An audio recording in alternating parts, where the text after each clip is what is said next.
Swayam Prabha. Digital India. Educated India.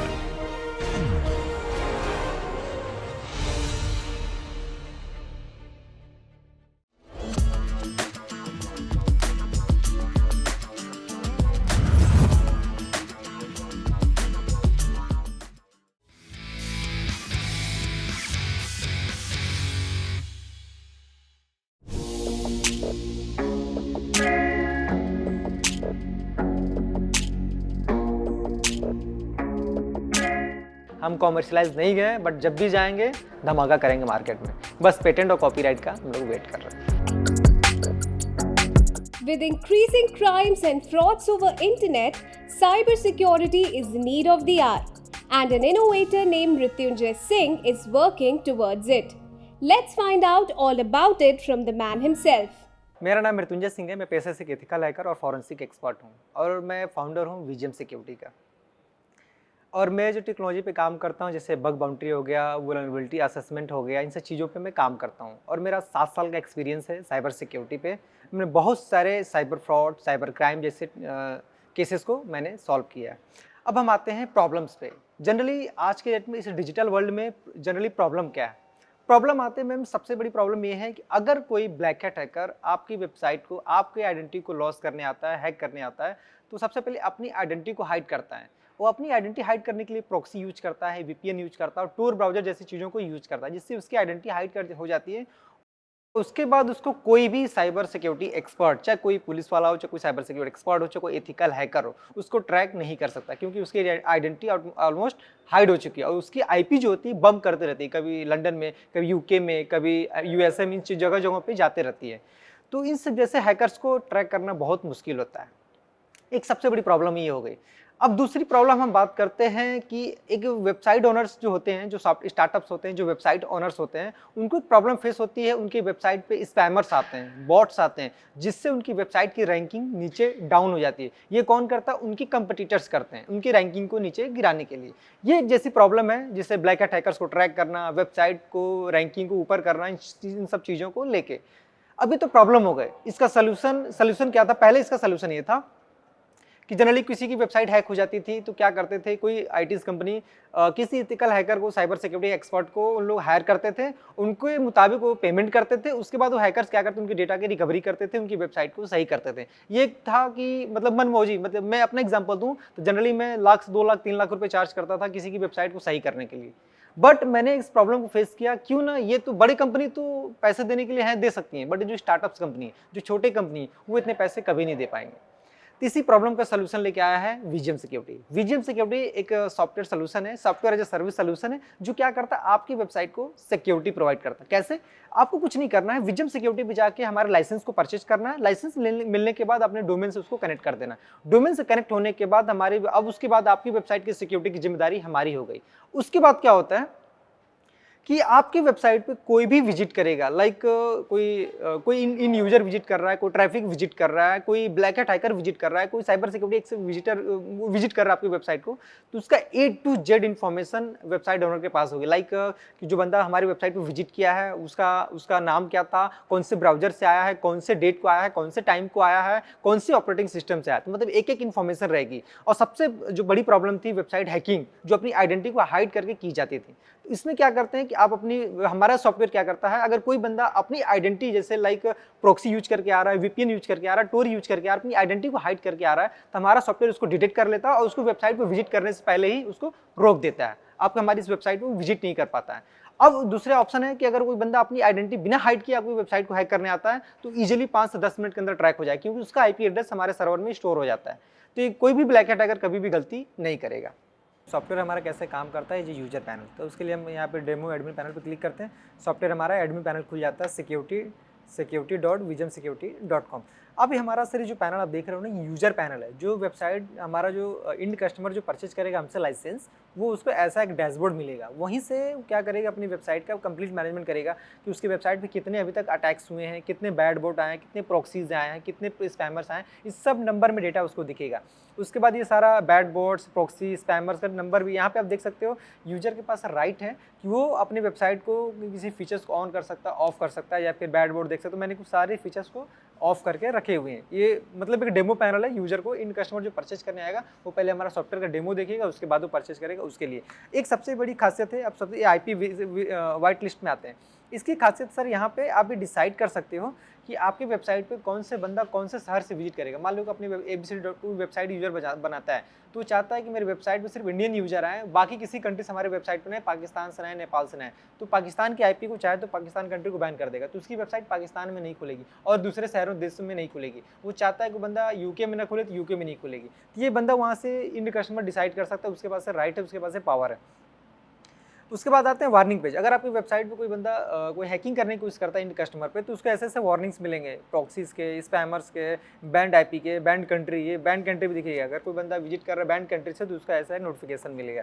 ये हमारे कुछ फीचर्स हैं जो मैंने ऑफ करके रखे हुए हैं, वो यूजर के पास राइट है वो ऑन कर सकता है। ये फीचर्स हैं बैड बॉट्स के लिए, प्रॉक्सीज के लिए, स्पैमर्स के लिए। बंदा चाहता है, अगर इन कस्टमर चाहता है कि हमारे वेबसाइट पर कोई प्रॉक्सी लगा के ना आए, तो उसको ऑन कर सकता है, तो कोई प्रॉक्सी यूजर उसकी वेबसाइट पर विजिट नहीं करेगा और उसके बिना कोई बंदा हैकिंग नहीं करेगा, कोई ब्लैक अटैकर्स। ये फंक्शनलिटीज़ के लिए है कि उसकी वेबसाइट पे कितने फंक्शन हैं PHP के, और PHP कॉन्फ़िगर कर सकता है अपनी वेबसाइट पे कौन सा हाई है कौन सा लो है। यहाँ पे डिसाइड कर सकता है उसकी वेबसाइट पे कौन से दो ऐसी चीज़ें जो एकदम हाई लेवल पे उसको लो कर सकता है। मतलब ये हाई जो दो चीज़ दिखा रही है, इससे हो सकता है कि हमारी वेबसाइट हैक हो जाए, तो ये वेबसाइट ओनर को पता चल जाएगा, तो उसको फिक्स कर सकता है। यहाँ से एक तरह का असेसमेंट है। ये लाइव ट्रैफिक का डेटा है। लाइव ट्रैफिक में एक एक इन्फॉर्मेशन रहेगी, IP एड्रेस रहेगा यूजर का, कंट्री रहेगा, browser, operating system, domain, page, date and time, और यहाँ पे एक्शन ले सकता है। चाहता है कि अगर वो बंदा यहाँ से विजिट किया तो एक्शन से उसको तुरंत ब्लॉक भी कर सकता है, अनब्लॉक भी कर सकता है, वो उसकी मर्जी है। तो बहुत सारे ऐसे फीचर्स हैं। तो सर ये विजिट एनालिसिस में आप देख सकते हो कि यहाँ पे कंप्लीट यूजर के पास कंप्लीट इन्फॉर्मेशन होगी, उसके वेबसाइट पे जो बंदा विजिट कर रहा है वो कौन है, स्पैमर है, बॉट्स हैं, यूनिक विजिटर है, ये सब चीज़ इन्फॉर्मेशन यहाँ पे उसको मिलती रहेंगी। यहाँ पे ग्राफ वाइज के डेटा भी, नंबर के डेटा के थ्रू मिलती रहेंगी। तो ये सॉफ्टवेयर मतलब एक यूजर फ्रेंडली है। अब आते हैं एरर मॉनिटरिंग। एरर मॉनिटरिंग में यहाँ पे यूजर की वेबसाइट में कौन कौन सी एरर्स आ रहे हैं, ये वेबसाइट हमारा सॉफ्टवेयर उनको बता देगा। ये एरर्स आ रहे हैं, उनको फिक्स करने का तरीका भी बता देगा कि इसको आप ऐसे फिक्स कर सकते हो। अब आते हैं सर HT-Access एडिटर। वेबसाइट में सबसे जो ज़्यादा प्रॉब्लम्स आती हैं HT-Access फाइल के थ्रू आती हैं, तो मैंने एक यहाँ पे ऑप्शन दे दिया है कि HT-Access फाइल को यहीं से आप मैनेज कर सकते हो। और आते हैं सबसे जो इम्पोर्टेंट पार्ट है यहाँ पे, पोर्ट स्कैनर। पोर्ट स्कैनर एक सबसे इंपॉर्टेंट पार्ट है सर। पोर्ट स्कैनर से पता चलता है कि आपकी वेबसाइट में कौन से बग हैं, किस तरीके से कोई हैकर आपकी वेबसाइट को हैक कर सकता है। अगर आपको देखिए यहाँ पे FTP SSH यहाँ पे ओपन दिखा रहा है, अगर मैं इसको क्लोज कर दूंगा तो मेरी वेबसाइट एकदम सिक्योर हो जाएगी। मैंने इसको ओपन करके रखा हुआ क्योंकि कुछ फीचर ऐसे हैं जो ओपन करने की जरूरत पड़ते हैं। तो ये वेबसाइट यूजर को पता चल जाता है यहाँ से कि अगर ओपन है तो उसको क्लोज करके रखो आप, क्योंकि इससे वेबसाइट आपकी हैक हो सकती है। अब आते हैं सर हैशिंग। हैशिंग में यहाँ पे इंक्रिप्शन मोड है, 256 है, 300 क्रिप्टो है, बहुत सारे तरीके यहाँ पे बनाए गए हैं कि अपने पासवर्ड को आप अलग अलग तरीके से स्टोर कर सकते हो, उसको अलग अलग फॉर्मेट में कन्वर्ट कर सकता है वो इंडिविजुअल जो हमारा लाइसेंस जिसके पास है। तो ये सर हमारा सॉफ्टवेयर का लाइसेंस था, हमारा सॉफ्टवेयर है, ऐसे हमारा काम करता है। ये हमारे बैकएंड फंक्शन है जो यूजर के पास मिलेगा।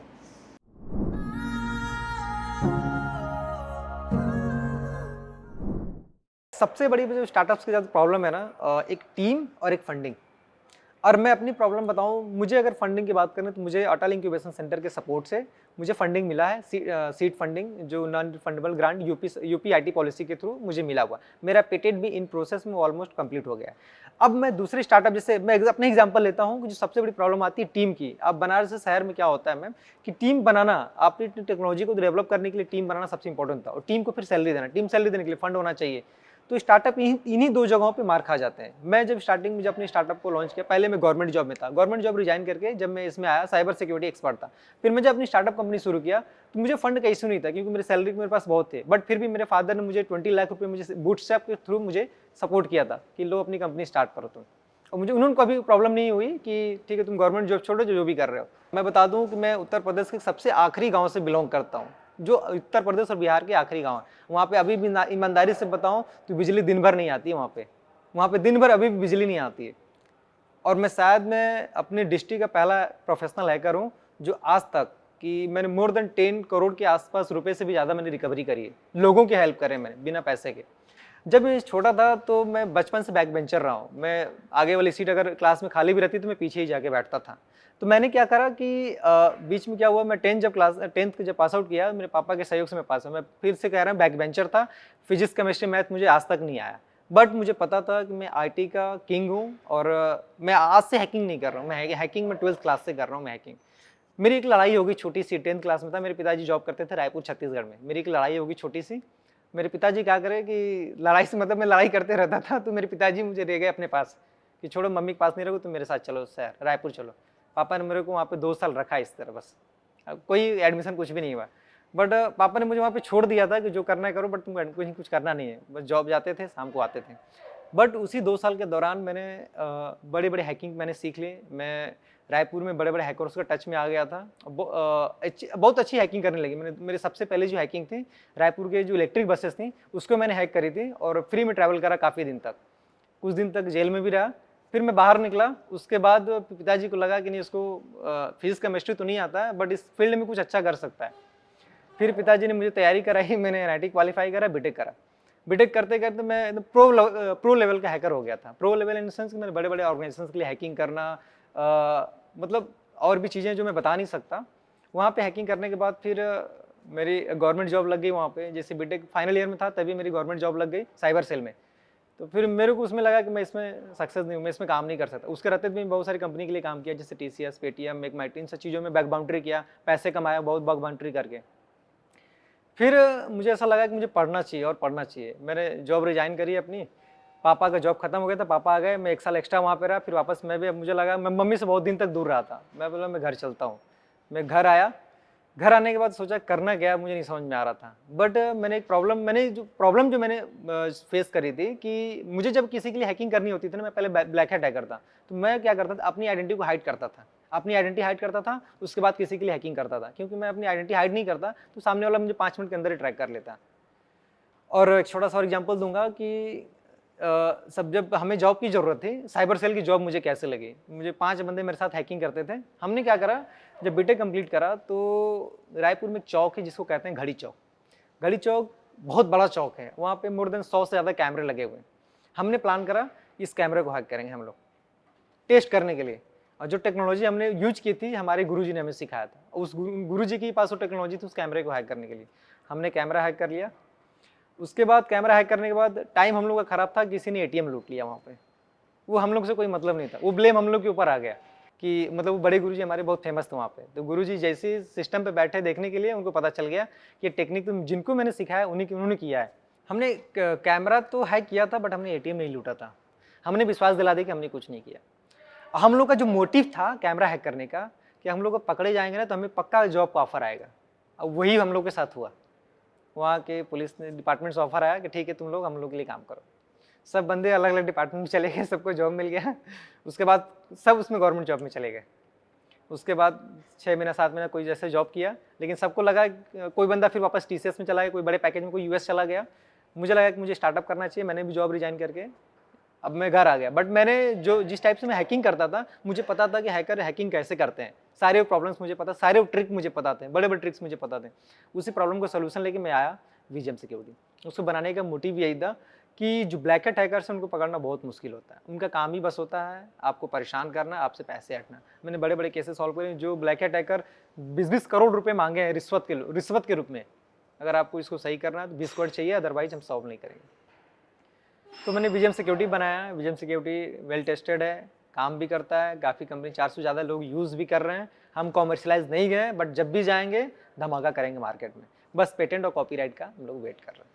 और रिसेंट मुझे काशी गौरव सम्मान के थ्रू एक साइबर सिक्योरिटी में अमूल्य योगदान के लिए मुझे अवार्ड मिला था। वो भी सहयोग करूँ तो अटल इंक्यूबेशन सपोर्ट के सहयोग से ही हो पाया, क्योंकि अटल इंक्यूबेशन सेंटर ने मुझे एक ऑफिस स्पेस दिया, यहाँ पे मुझे फंडिंग सपोर्ट दिया और टीम बनाने में मुझे हेल्प किया। और सबसे बड़ी बात, मेरे जो मेंटर हैं श्री PV राजीव सर, उन्होंने मुझे मतलब स्टार्टिंग से लेकर एंड तक मुझे हेल्प किया।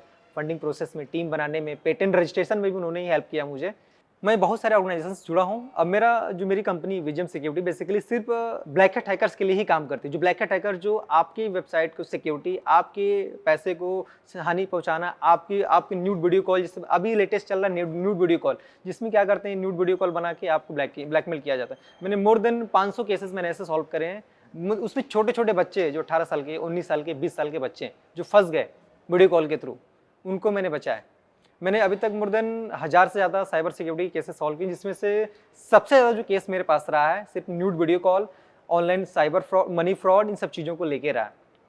अभी मेरे पास मुझे डेली 10 कॉल आते हैं हस्बैंड वाइफ का मैटर, गर्लफ्रेंड बॉयफ्रेंड का मैटर लेके। मैं इस कॉल को इग्नोर करता हूँ क्योंकि मेरा पैसा नहीं है। मैं पैसे से एक एथिकल हैकर हूँ, मैं फिर से बोल रहा हूँ एथिकल हैकर हूँ और फॉरेंसिक एक्सपर्ट हूँ। मैंने पढ़ाई बीटेक करी है NIT रायपुर से, मैंने PG करा है आपकी बनारस हिंदू यूनिवर्सिटी से फॉरेंसिक साइंस में।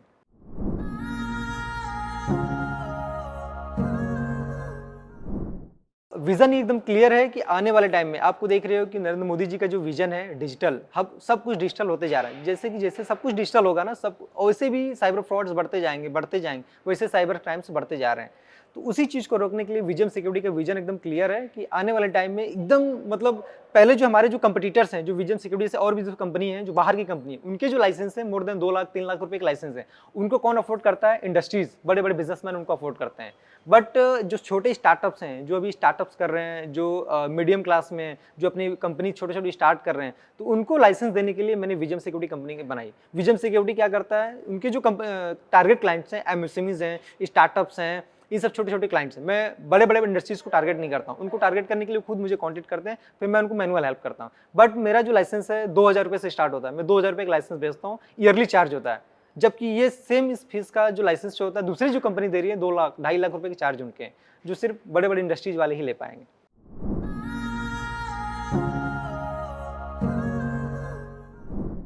एंटरप्रेन्योर्स अगर अपनी बिजनेस स्टार्ट करना है, अपने स्टार्टअप्स को लेकर मार्केट में आना चाहता है, तो पहली बात तो उसको डिसाइड करना है उसका टारगेट कस्टमर कौन है।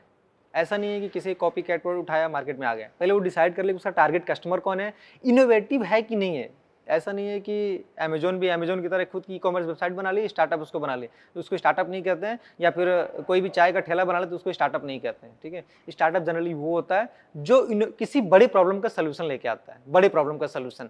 फॉर एग्जाम्पल के लिए अमेजोन जब अपने मार्केट में जिस टाइम आई तो एक बड़े प्रॉब्लम को सॉल्व की कि ऑनलाइन शॉपिंग घर पे प्रोडक्ट भेज देंगे। और भी बहुत सारे ऐसे कंपनीज हैं जो बड़े बड़े प्रॉब्लम को सॉल्व की। अगर आपके पास ऐसा कुछ प्रॉब्लम है तो उसको लेके आइए, उस पर रिसर्च करिए, टीम बनाइए, काम करिए उस पर।